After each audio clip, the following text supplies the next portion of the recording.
திருவாரூர் மாவட்டம் நன்னிலம் அருகே திருப்பாம்புரத்தில் காவிரி தென்கரையில் புகழ்பெற்ற சிவத்தலம் அமைந்துள்ளது. இந்த கோவிலில் ராகுவும் கேதுவும் தனித்தனியாக இல்லாமல் இருவரும் ஏக சரீரமாக இறைவனை வழிபட்ட தலமாகும். இது ராகு கேது பரிகார ஸ்தலமாகும். இக்கோவிலில் இன்று ராகு கேது பெயர்ச்சி நடைபெற்றது. மாலை 4:20 மணிக்கு ராகு பகவான் மீன ராசியிலிருந்து கும்பராசிக்கும், கேது பகவான் கன்னி ராசியிலிருந்து சிம்ம ராசிக்கும் இடம்பெயர்ந்தனர். இதனை முன்னிட்டு சுவாமிக்கு 1008 பால், மஞ்சள், இளநீர், சந்தனம் உள்ளிட்ட அபிஷேகங்கள் நடைபெற்றன.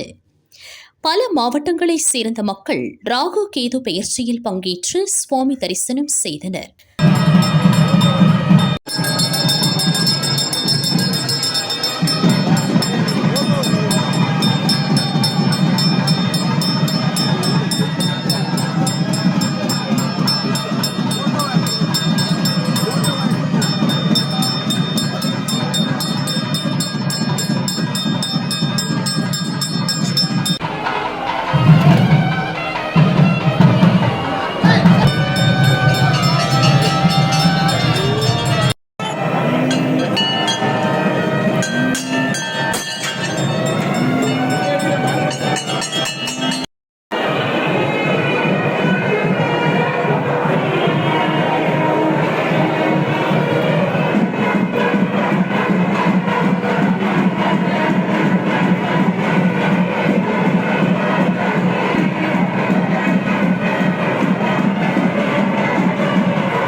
கும்பகோணம் அருகே உள்ள திருநாகேஸ்வரத்தில் ராகு கேது பெயர்ச்சி நடைபெற்றது.